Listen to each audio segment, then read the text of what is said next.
This is a staggering figure that 75% of speakers struggle to close effectively from the stage. Now, what does that mean? Why would you be selling from the stage? Well, one way of building your business, and one of the best ways that I've found to market my business, was by doing public speaking. Now, it's one thing to just do a talk and share information. It's a whole nother animal when you actually want the audience to buy something.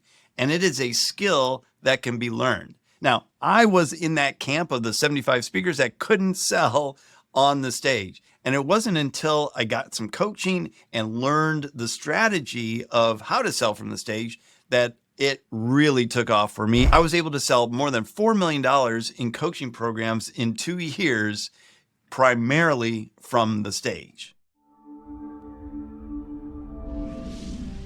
Hey there, rock stars. Tom Jacobs here. Today we're diving headfirst into the ultimate power move, mastering selling from the stage. Now, this isn't just another feather in your cap. It's actually the secret sauce to anyone wanting to earn more in their business and help more people. So if you're ready to transform your talks into a profit generating machine, you're in the right spot, and this is the right video for you. So let's get started. Why is selling from the stage so hard for a lot of people and something that they fail at? Well, number one, it's the fear of rejection. I mean, standing on stage and asking for a sale can be very intimidating.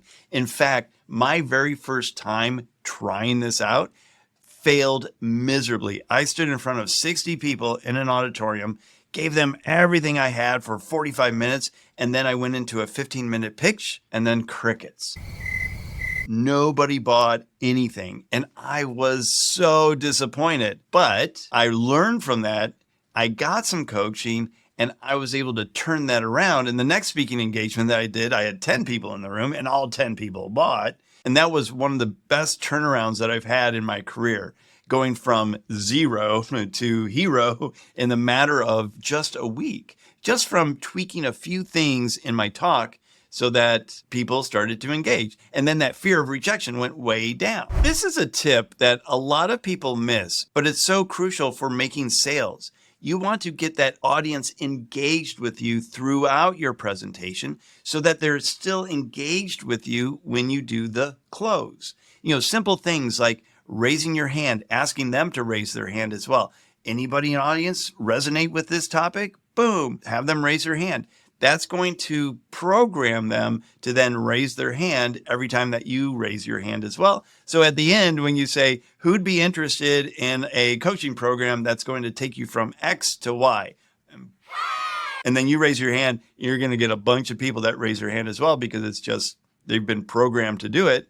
And now you can start to work those folks and get them to engage with you and enroll in your program. Now, many speakers struggle with what to say during that crucial closing moment of their presentation. They may freeze or feel insecure, or they may change their attitude, and the audience is going to feel that.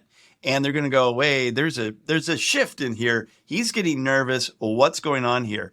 And I saw this live with Jordan Belfort in London doing a pitch, and it was a disaster for him. And people started leaving the auditorium because he hadn't performed that pitch before, I don't think, or at least practiced it. And it was just really awkward, and the results were dismal as well. I'm sure he still made some money. People still bought his program, but a lot more would have if he would have had a better transition and a better close. A lot of times handling objections or questions from the audience while you're on stage can be very awkward and very challenging. I suggest that you embed objection handling within your presentation. So understand what the normal objections are that your audience will have, and just address those throughout your presentation so that they are clicked off in their mind that, oh yeah, that you addressed that before, that's the reason why this objection doesn't count, and all that. And so then when you're at the end and you're doing the closing, you're not going to have those awkward questions that are going to ruin your flow. And you're going to be able to have that close very seamless, and then be able to enroll many, many people into your program. The other thing people really struggle with is finding that balance between demonstrating value or giving information and persuading or selling the audience to take an action. So speakers need to provide enough value to build that trust, but also you don't want to give too much information so that the audience feels like they have everything they need to succeed. In an hour talk, you're not going to get enough information to really succeed at what the speaker is talking about or overcome the problem that you currently have, which is why you went to the talk in the first place. So it doesn't do the audience or you a service by giving too much information. It doesn't serve you and it doesn't serve the audience if you're giving them too much information. I always say you want to give them what they need to do, but then sell them how to do it in your sales pitch. So think about that. What is it that you need them to do, or what is it that they should do to solve their problem?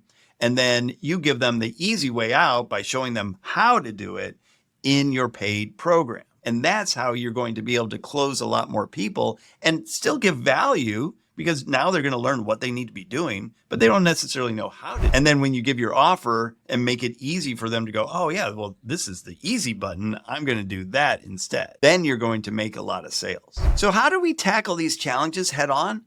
Let's explore some key strategies and techniques for successful stage closes. So first, storytelling. If you noticed during this video, I've shared a couple stories with you. Stories are your best friend. They're a way of getting that connection with your audience and getting them engaged with your offer. Next, other than storytelling, then you want to focus on audience connection. Look for ways to relate to your audience. Ask questions, make eye contact, build rapport and trust. And then, of course, we have the call to action. You want to make it very clear and very compelling. You don't want to just say, oh yeah, you need to buy this, but maybe you want them to join our community and start transforming your life. Or something like, yeah, I don't know if this is right for you, but let's have a call to discuss your specific needs. And then we can figure out if this program is a good fit for you and if you're a good fit for the program. And if not, I could refer you to some other resources. And that's an easy way to ease into that close without just going buy, because a strong call to action can make all the difference in sealing the deal. Now, this last tip will be the most impactful tip that you will get today and can completely transform your closing technique.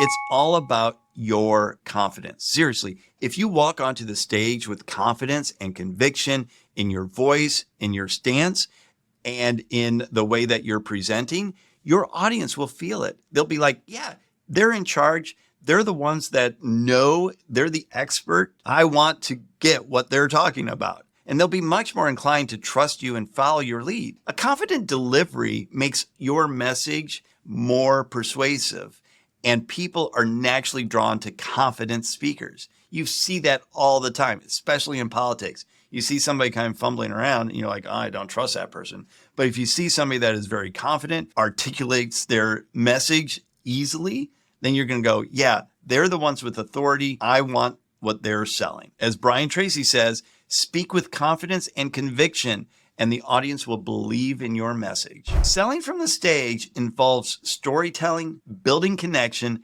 and delivering a strong call to action, all while exuding complete confidence. Now, these strategies can dramatically increase your effectiveness and profit as a speaker.